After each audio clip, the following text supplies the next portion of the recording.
Saludos, estimados estudiantes.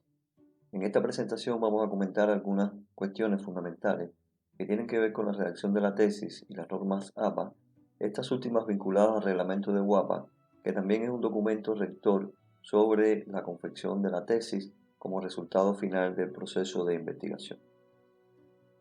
Como lo muestra la imagen, hay un hermanamiento, hay una identificación entre las normas APA como una norma internacional que regula, que establece una serie de criterios para la elaboración de trabajos científicos, y el reglamento de tesis de nuestra universidad, que también establece en varios de sus artículos normativas de cómo elaborar este documento, y es lo primero que voy a mostrar.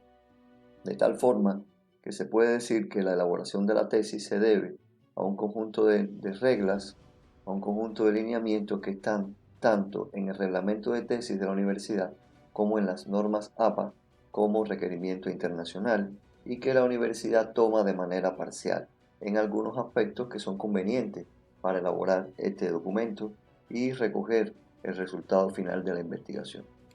En primer lugar está el artículo 68, que establece que la estructura general del informe de investigación va a ser determinado por la universidad de acuerdo al área disciplinar y al modelo de investigación de cada programa, que establece este artículo que, por supuesto, cada tipo de investigación tiene que regirse por un protocolo determinado.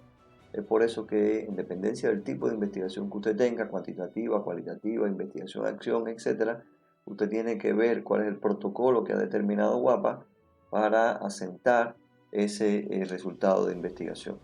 En el caso del artículo 69, establece que las citas y la lista de fuentes bibliográficas debe estar elaborada tomando en cuenta normas internacionales, nacionales e institucionales. Y en este caso, como ya había dicho, se trata de la norma APA, que hay que tener en cuenta sobre todo para las citas y la lista de fuentes bibliográficas, porque la norma APA también establece los criterios para el formato y otros aspectos más generales. Pero en este caso, como establece el artículo 69 del reglamento de UAPA, solo se va a tomar de la norma APA lo referido a las citas y la lista de fuentes bibliográficas. El artículo 66 establece que la investigación tiene que ser original y tiene que estar apegada esencialmente a la propuesta ya aprobada por la investigación, o sea, al anteproyecto que aprobó la investigación precisamente al final del taller de tesis 1. Y el artículo siguiente debe dice que se debe establecerse a partir de las normas formales que se establecen en el reglamento, las cuales son de obligatorio cumplimiento. Y como veremos a continuación, en el próximo artículo, ahí están las normas formales de presentación de la tesis. También agrega en el artículo 70 que las fuentes que se utilicen tienen que ser de autores reconocidos, de bases de datos oficiales de rigor científico, buscadores académicos, revistas científicas, repositorios oficiales de tesis, que se emplean mucho para tomar tesis de maestría, de doctorado, que sirven de antecedentes y de referentes teóricos para la elaboración de su investigación, y acá está establecido que así debe ser, y además excluye aquellas fuentes que no son actualizadas, que no son de autores reconocidos, que no pueden proveer de una información confiable y veraz. Y el artículo 71, que ya había hecho alguna referencia, es el que establece el formato que debe tener ese informe de investigación. Hoja de color blanco, el tipo de papel. Algo muy importante es el tipo de letra, que no coincide con la que dice APA, porque APA establece Arial, aunque también da la posibilidad de Times Roman. De 12 picas, los márgenes y el espaciado. O sea, que este artículo establece cuáles son los lineamientos por los que usted debe establecer ese informe de investigación, de acuerdo al tipo de papel, al tipo de letra, al tamaño y al espaciado. En relación con las normas APA, como un elemento que también, como ya dije al inicio, agrega lineamientos a cumplirse en este informe de investigación de tesis. En primer lugar, habría que preguntarse por qué se usa una norma, qué otras normas existen, cuál es la más importante y qué es la norma APA. Bueno, en realidad son varias normas que existen a nivel mundial, a nivel internacional, reconocidas. La norma APA es sin duda una de las normas más extendidas, por no decir la más extendida, porque en verdad tiene un uso casi universal, sobre todo en el mundo del habla hispana. Existen otras normas como la Vancouver, la MLA, y hay revistas que de manera específica, también editoriales, trazan normas para sus propias publicaciones. Por tanto, usted se puede escribir un artículo para una revista y encontrarse que esa revista tiene sus propias normas. Y esto es un elemento que hay que tener presente para cumplir con su tipo de publicación. La norma APA, como el nombre lo dice, es una norma, un estándar creado por la Asociación Americana de Psicología con el fin de unificar, y ahí está la palabra clave, la forma de presentación de trabajos escritos a nivel internacional. Son diseñadas especialmente para proyectos de grado o cualquier tipo de documento de investigación. Como todos sabemos, por ejemplo, estamos en una elaboración de un documento de posgrado y también se utiliza. Se utiliza también en artículos, en libros, o sea, ha alcanzado una amplia difusión y aplicabilidad en el mundo científico, las normas APA, y por eso son asumidas por la universidad. Se enfocan en definir elementos variados para darle esa uniformidad que habíamos hablado, esa estandarización. Márgenes y formato, puntuación y abreviaciones, tamaño de letra, las tablas y figuras y la citación de referencias, tanto como cita como lista de referencias. O sea, a la norma APA se le escapan, digamos de esa manera, muy pocas cosas, porque casi todo está en la norma, ya estandarizado, reflejado de cómo hacerlo. Por eso es una de las normas más completas. Otras normas son parciales, solo hablan de bibliografía o solo hablan de citas y referencias, mientras la norma APA tiene todos los elementos que se necesitan. ¿Qué es una cita? Que como ya había dicho, tanto las citas como la lista de referencias son los elementos que se toman de norma APA para elaborar su informe de investigación.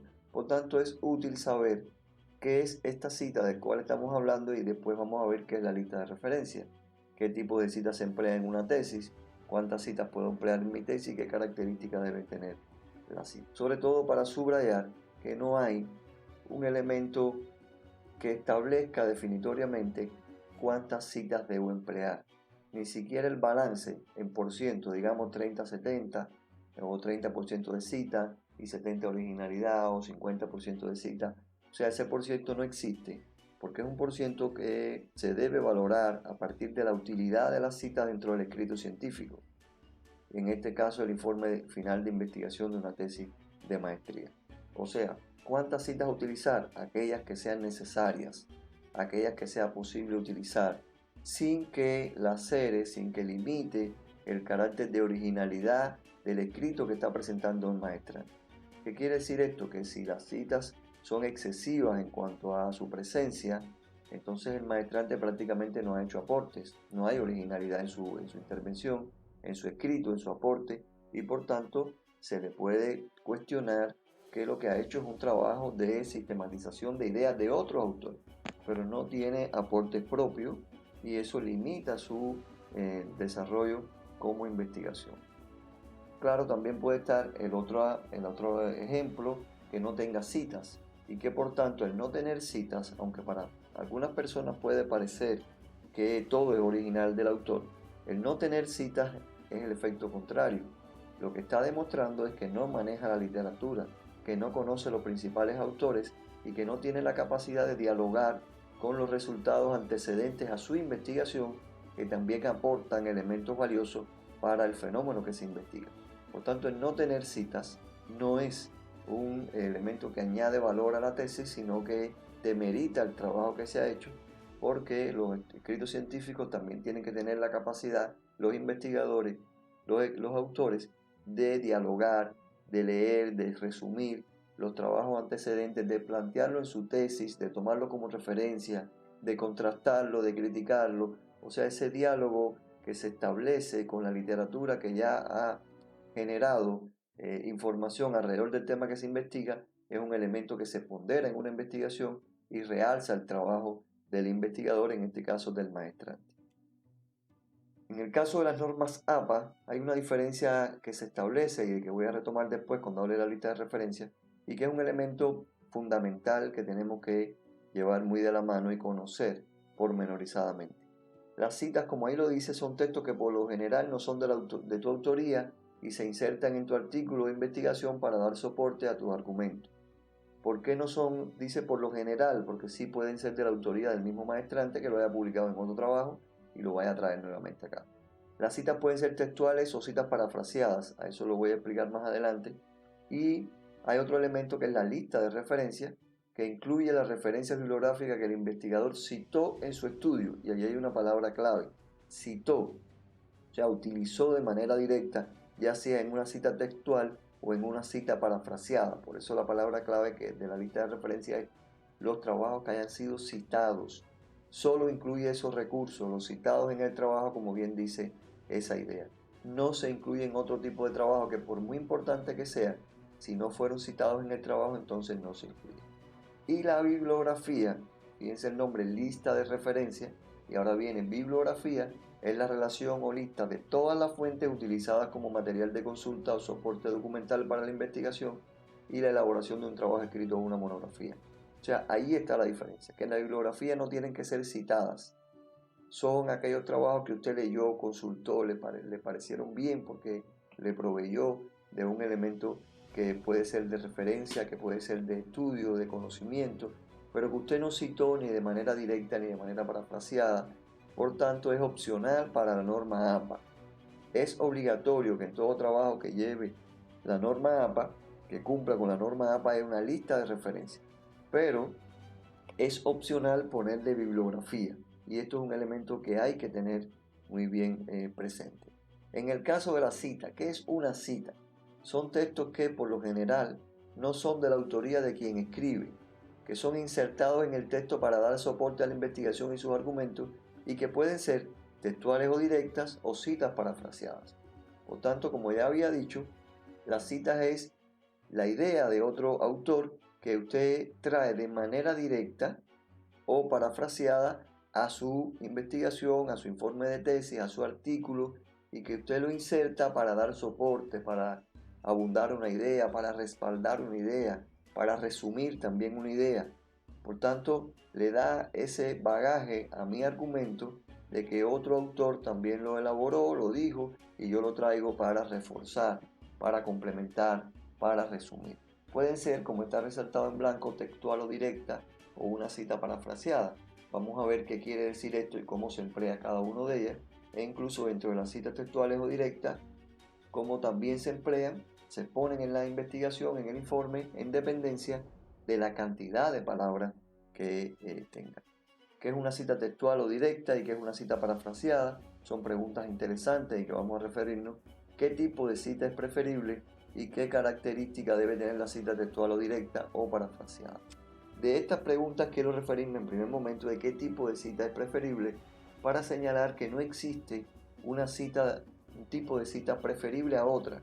O sea, no podemos decir, no existe en la norma APA, por ejemplo, ni en otra norma que diga que la cita directa o textual es preferible a una cita parafraseada.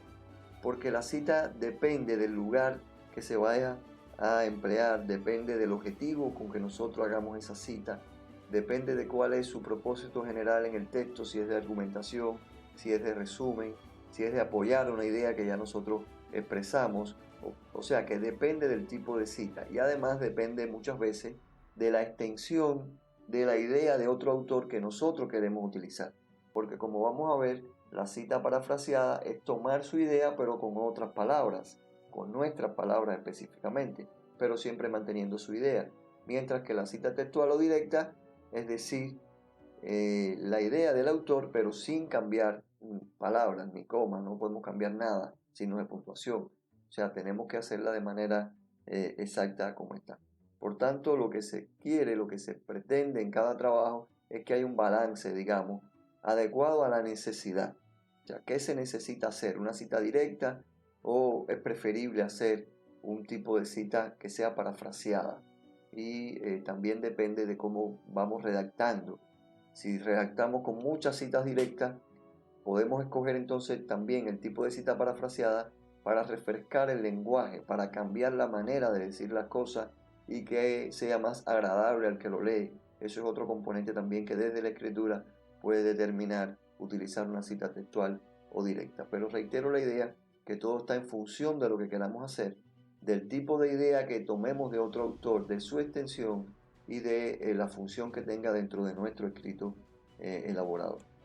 La cita textual o directa puede encontrarse en la literatura de las dos maneras, textual o directa, reproduce las ideas de otro autor o incluso su propio texto ya escrito en otra publicación, lo que se conoce como una autocita.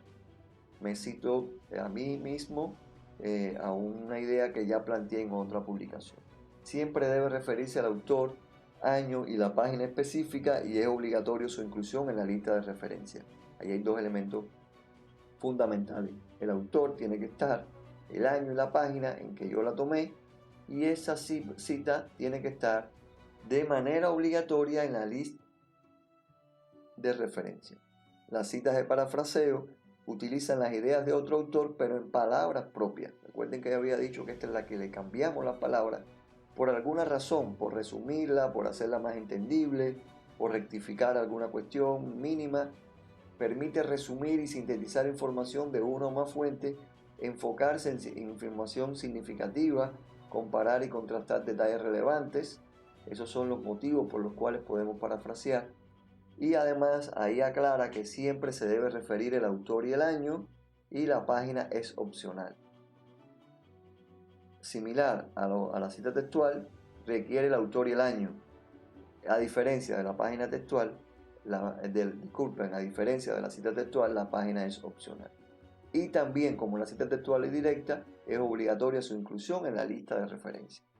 ¿Ok? Esto es un elemento fundamental que debemos tener presente cuando elaboremos la lista de referencia. ¿Qué características tiene la cita textual o directa? En primer lugar, hay que diferenciar que las características de cómo debemos tratar una cita textual o directa va a depender del número de palabras, de la cantidad de palabras que tenga la cita. Si tiene menos de 40 palabras, tiene un tratamiento dentro del texto. Si tiene más de 40 palabras, tiene un tratamiento diferente. Por tanto, tenemos que contar las palabras, un asunto que también hace el Word de manera automática, solo con señalarle, con sombrearle el texto que queremos que nos cuente, pero es fundamental porque si tiene menos, reitero, es diferente a si tiene más. Si tiene menos de 40 palabras, que es la primera característica que voy a explicar y después poner varios ejemplos, se coloca dentro del texto, o sea, renglón seguido de lo que estamos elaborando, se enmarca en comillas dobles para separarla del texto que no es citado, requiere el apellido del autor y el año de publicación. Al final de la cita se pone entre paréntesis la página donde está localizada la cita textual y no se emplea ningún otro signo de puntuación después de los paréntesis a menos que la oración lo requiera. Vamos a poner ejemplos también de cuando la oración no lo requiere y cuando la oración lo requiere. Vamos a hablar primero un ejemplo de una cita narrativa con énfasis en el autor, o sea, que lo primero que queremos resaltar es el autor. También puede ser con énfasis en el contenido, como vamos a ver el otro ejemplo. Y ahí tienen una cita de menos de 40 palabras que hace énfasis en el autor. Analizando la crisis financiera del 2008, Lynch, 2012, afirmó que la crisis ha sido motivada por lo que hay de más perverso en el mundo capitalista, y entre paréntesis digo página 127, coma, lleva una coma porque sigue la oración, contribuyendo a un clima general de negatividad con los partidos de derecha. Damos la atención que ahí están los elementos del autor, del año en que se publicó, el 2012 se publicó ese libro, y la página 127 que es donde está. Y fíjense que después de el año en que se publicó no lleva coma, que es un error muy frecuente en los escritos de las maestrías, porque entre el sujeto y el verbo no hay un signo de puntuación que los divida. Por tanto, Lynch, aquí es una aclaración, afirmó que la crisis aquí no requiere signos de puntuación, coma, por ejemplo, como es más usual poner. ¿Cuál puede ser el otro ejemplo? Cuando se hace el énfasis en la cita, lo que se llama una cita narrativa, con énfasis en la cita, en el contenido. Varios economistas han afirmado sobre la crisis financiera del 2008 que la crisis, ahí empieza la cita de menos de 40 palabras, fíjense el entrecomillado, la crisis ha sido motivada por lo que hay de más perverso en el mundo capitalista. Cierro las comillas y entre paréntesis pongo la referencia, Lynch 2012, página 127, lo que ha contribuido a generar un malestar en los partidos de derecha por el mundo. Fíjense cómo ahora no lleva coma porque la oración no lo requiere después del paréntesis. Y hay un tercer ejemplo en el que la cita está al final de la oración. Se ha afirmado sobre la quiebra de Wall Street en el 2008 que la crisis ha sido motivada por lo que hay de más perverso en el mundo capitalista. Y al final, Lynch 2012, página 127, y un punto final porque ese es el punto que cierra el párrafo y cierra la oración. Por tanto, requiere el punto final o punto y aparte para decir ya aquí termina esta idea, termina esta oración y termina este párrafo. Por tanto, son tres maneras diferentes de cómo plantear una misma cita. En este caso, una cita de menos de 40 palabras. ¿Cuál es la preferible? ¿Cuál es la forma preferible de esas tres? La que usted quiera darle. Porque quizás usted quiera hacer un énfasis en el autor, un énfasis en el contenido, usted la quiere poner al principio, al final. Entonces, eso depende de la forma en que usted esté redactando en ese momento, del lugar, de la función, sobre todo, que va a tener dentro de esa parte del escrito de la tesis de maestría, de la variedad con que usted vaya redactando, de la riqueza que pueda tener para redactar, porque recuerden también que debemos buscar no seguir un modelo monótono de siempre escribir de la misma manera, citar de la misma manera, porque nos queda no solo no agradable a la vista, sino que a la lectura es un poco penoso leer un trabajo que siempre está citando de la misma manera, porque está construido de una misma forma y como no presenta variedad, no es agradable a la lectura, a la comprensión, denota que el propio autor tiene un bajo dominio de las formas que puede utilizar a partir de la norma para elaborar ese trabajo. Por tanto, hay que utilizar formas variadas para enriquecer nuestro lenguaje y darle más belleza, una mayor prestación desde ese punto de vista a nuestro escrito, en este caso a la tesis de maestría. Cuando la cita es textual o directa y tiene más de 40 palabras, que ya les había anunciado que tiene un tratamiento diferente, entonces va separada del texto en bloque independiente, ya no va dentro del mismo texto. No lleva ni comillas ni cursivas, con sangría a doble espacio, con igual tamaño y tipo de letra, el punto final va antes de los datos y se cita el apellido del autor y el número de página al final del párrafo o solo el número de página si ya mencionó la fuente. Veremos ejemplos también de cómo manejar este tipo de cita textual o directa que tiene más de 40 palabras. Hay una cita en primer momento con énfasis en el autor, como ya habíamos dicho, pero esta cita tiene más de 40 palabras. Por tanto, fíjense cómo va en párrafo aparte, cómo tiene sangría, cómo no tiene comillas, no lleva cursivas y se plantea de esta manera. Respecto a Hernández 2015, afirmó que ahí voy a párrafo aparte, con sangría, doy mi cita textual de más de 40 palabras y al final pongo página 9, que es donde obtuve esta información. Veremos cómo el punto final va antes del paréntesis donde se aclara la página en que tomé la información y es un elemento importante. Vamos a ver otro ejemplo de cómo tratar esta misma cita pero de otra manera. Las tecnologías de la información y las comunicaciones, vean que esto está en párrafo aparte, sangrado, y al final es que pongo la información. Hernández 2015, página 9, también después del punto final que cierra ese párrafo. Esto está obviamente antecedido de otro texto que anuncia que voy a hacer esta cita, este concepto en este caso. Y ahí está definido. Y hay otro ejemplo de cómo se tienen que tratar este contenido cuando es más de un párrafo. O sea, cuando el concepto no solo tiene más de 40 palabras que estamos citando, el contenido, ya sea un concepto, sea una idea de otro tipo, lo estamos citando, pero tiene dos párrafos, por tanto hay que hacer un doble sangrado con una sangría francesa. Y ahí está el ejemplo de cómo lo debemos hacer, manteniendo las no comillas, las no cursivas, el mismo tipo de letra, solo que cada vez que comencemos un párrafo dentro de esa cita hay que hacer una sangría francesa. Y al final se mantiene la referencia al autor, Hernández 2015, página 9.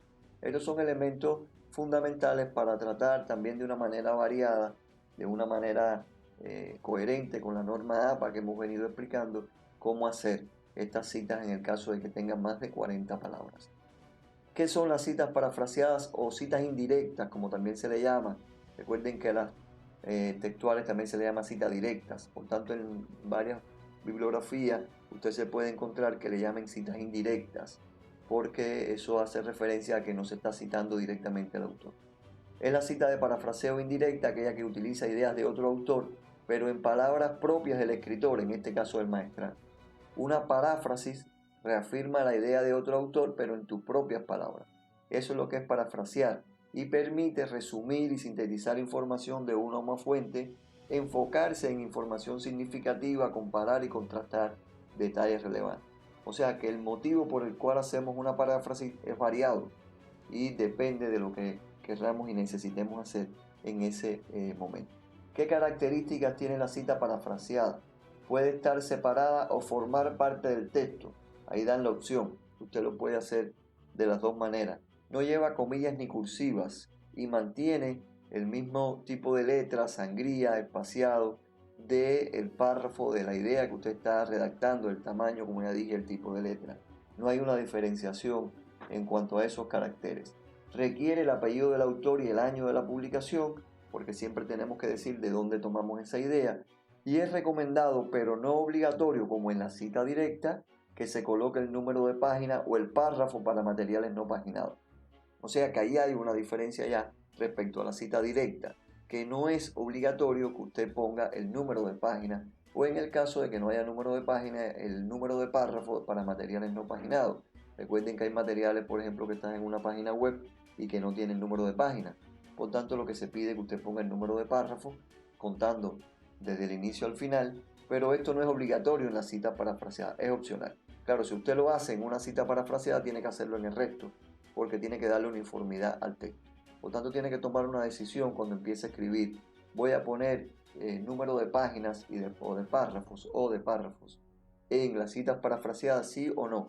Si lo pone, entonces en las primeras tiene que seguir poniéndolo en todo, porque hay que darle un tratamiento uniforme. Recuerden que ese es el concepto que sigue, ese es el requerimiento que sigue la norma, hacer uniformidad en el texto escrito.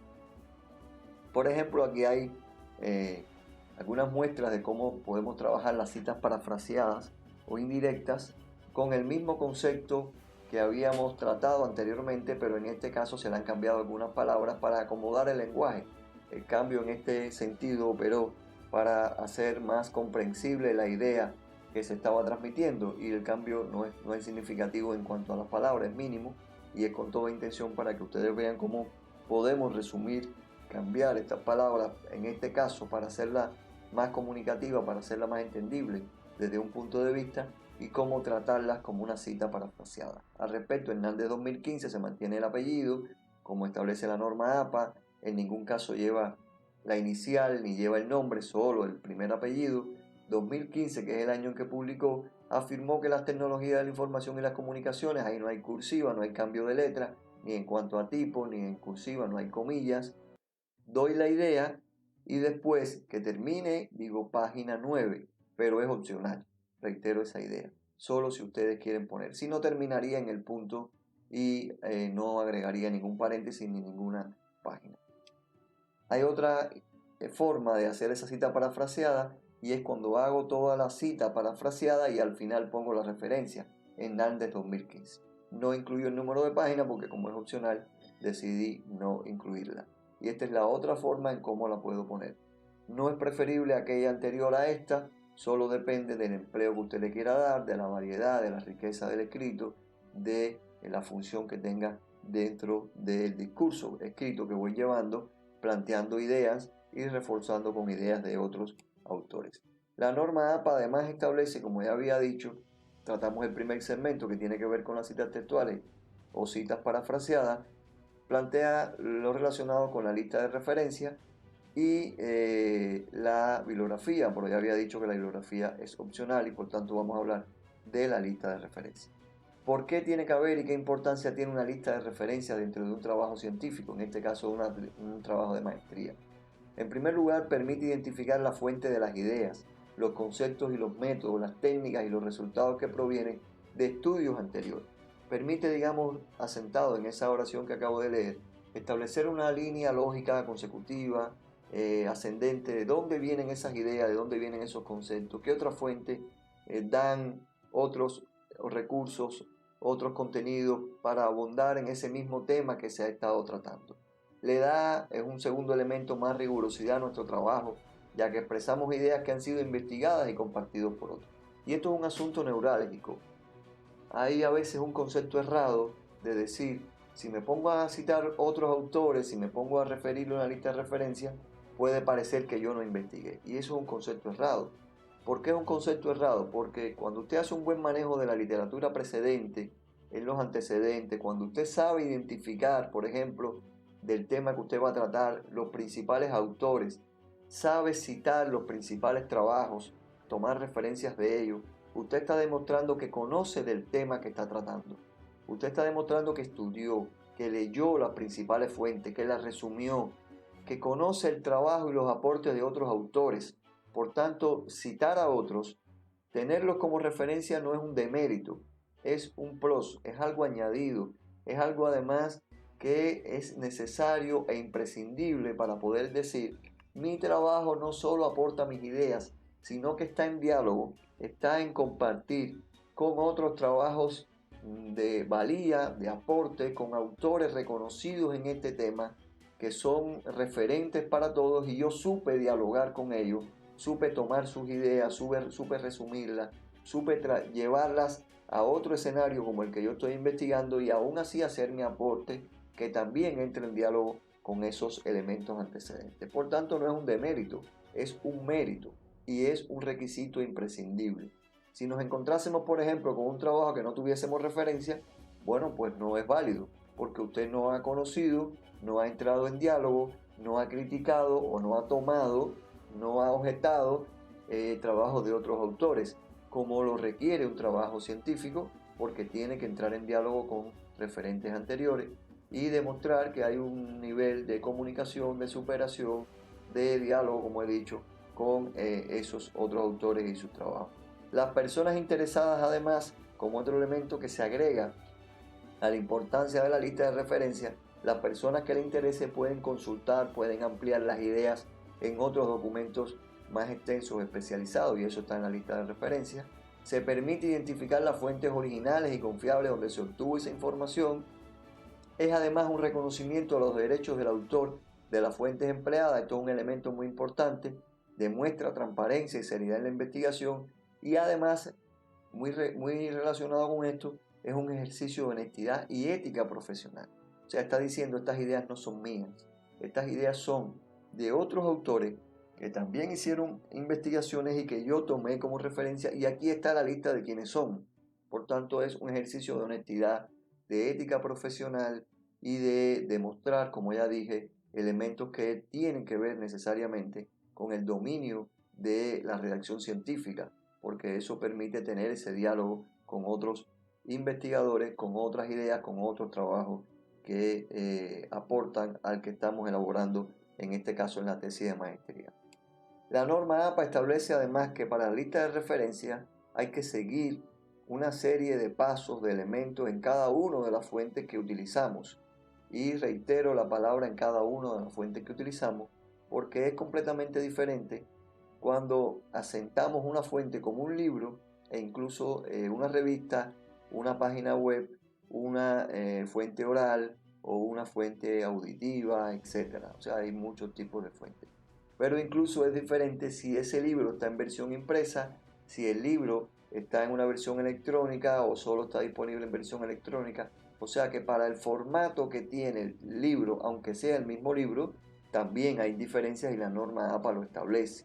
En estos elementos importantísimo saber que lo recomendable debe ser, es lo recomendable, que usted vaya confeccionando esa lista de referencia en la medida que va trabajando la literatura y que no la deje para el final. En el caso, por ejemplo, de los libros, vean ahí cómo se muestra cuáles son los requisitos que establece la norma APA.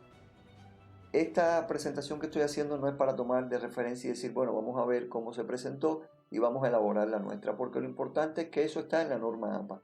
Por tanto, la recomendación en ese sentido es que tomemos la norma APA, que la asumamos como un material permanente de trabajo y que siempre la podemos tener disponible en nuestra cercanía para cuando vayamos a hacer una referencia, buscar esa norma APA y hacer la referencia de ese material por la norma tal y como lo pide. Vean ustedes, por eso lo traje acá para que veamos la diferencia entre los formatos de libro. Por ejemplo, aquí hay un formato de libro, aquí está el ejemplo ya planteado hacia un libro en específico, pero vean ustedes cómo genéricamente está planteado el apellido, el año, el título del trabajo y la editorial. Y aquí llamo la atención, voy a un momento atrás para llamar la atención, en que hay una diferencia también entre la norma APA sexta edición y la norma APA séptima edición. Y eso debemos tenerlo presente. La séptima hasta esta fecha es la más avanzada. porque la séptima, por ejemplo, eliminó el recuperado de que se ponía antes del link, antes de la referencia de dónde podíamos encontrar este trabajo. Se eliminó. También eliminó poner acá la ciudad y el país donde estaba el libro, donde se había editado ese libro, más bien. Lo eliminó, solo dejó el lugar de edición, o sea, cuál es la editorial que lo hace, en este caso una universidad. Y esos son elementos que la actualización ha venido a eliminar. En el caso de las citas parafraseadas, citas directas, la norma APA séptima edición no establece diferencias con la sexta, pero sí lo establece en la lista de referencia, y aquí hay ya un ejemplo de cómo está esa diferencia. Por eso, por ejemplo, este libro impreso solo trae el apellido. Fíjense que aquí se incluye la inicial del autor, que no lo hace en las citas y referencias, sí lo tiene en la lista de referencia, el año, el título del trabajo, o sea, el título del libro y la editorial. No incluye otros datos como se pedían en la sexta edición y las anteriores de poner la ciudad y el país. Y ahí está el ejemplo también de páginas web. Las páginas web, incluso si tienen contenido estático, si tienen actualizaciones frecuentes, si tiene un formato especial dentro de la página web y nosotros lo consultamos, por ejemplo, si consultamos un archivo Excel dentro de una página web, hay que aclararlo entre corchetes que estamos consultando un archivo Excel o un PowerPoint que está dentro de una página web. Y esa página web tiene una forma particular que es diferente a la revista, que es diferente al libro y que es diferente al resto de los elementos que podemos incluir en una lista de referencia. Aquí hay ejemplos de páginas web, como cuáles son los elementos que debemos poner. Fíjense que, por ejemplo, aquí nos pide, por citar un ejemplo, que lo cursivo sea el título, pero si vamos a una revista, vemos que entonces lo cursivo está, la letra cursiva está en el título de la revista y no está en el título del material. Y en el libro está en el título del trabajo. Por tanto, hay que fijarse y tener muy presente los elementos que nos piden, ya sea en contenido y forma, tanto en qué datos nos piden como y en cómo tenemos que presentarlo. Acá en el formato de libro, la cursiva va en el título. Sin embargo, en la revista, la cursiva va en el nombre de la revista. No va, fíjense aquí, Revista Internacional Magisterio. No va en el título. Y si vamos a la página web, entonces va en el título de la página web. Y esto es un elemento que debemos tener presente, obviamente, en cada uno de los elementos. Aquí hay ejemplos de páginas web, como ya había dicho, cómo se hace en la lista de referencias que vienen específicamente de la norma APA. Estos ejemplos, por tanto, ustedes pueden encontrarlos también ahí. Y aquí está un elemento muy utilizado, que son las tesis, tanto de grado, de maestría y doctorado. Estos tres ejemplos son de doctorado, pero también pueden ser tesis de grado y tesis de maestría, como muchas veces utilizamos. Y por tanto, vean acá que hay que especificar incluso si es una tesis de doctorado no publicada, porque el autor nos proporcionó información y la tenemos, pero no la tenemos publicada. Eso es un elemento fundamental que hay que aclarar. Y el nombre de la institución académica, digamos Universidad Abierta para Adultos, Universidad Autónoma de Santo Domingo, Pontificia Universidad Católica Madre y Maestra, por citar a universidades nacionales, Universidad de La Habana, Universidad Nacional de Venezuela, Central de Venezuela, disculpen. O sea, eso es lo que va aquí en nombre de la institución académica, y he mencionado algunos ejemplos de universidades. No va otro requisito de países y ciudades como existía antes. Y el título de la tesis es lo que en esta ocasión va en cursivas. Y hay que poner además, si es en formato general, miren acá, si está el URL del archivo, o sea, si lo consultamos de manera online o lo consultamos de manera física. No es igual, por ejemplo, poner en esta lista de referencia, voy a citar un ejemplo concreto, una tesis de maestría que usted vea directamente en la biblioteca de la universidad, de Universidad Abierta para Adultos. Usted viene, ve la tesis de maestría, le toma todos los datos y la pone en la lista de referencia. Pero si usted la consulta a través de la página de biblioteca que tiene repositorio institucional, ya tiene otra forma de ponerlo porque usted lo vio online. Y ahí puede poner el link donde está esa tesis de maestría. Pero si usted la ve directamente en la página de biblioteca, entonces obviamente no puede poner el link porque usted no lo vio a través de ese medio. Y eso es un elemento fundamental que tiene que ver con la lista de referencia. Ahí hay ejemplos de tesis de maestría, de doctorado específicamente y de maestría, pero como ya dije, también pueden ser incluidos listas de doctorado y elementos fundamentales en cada uno de ellos y cómo se asienta.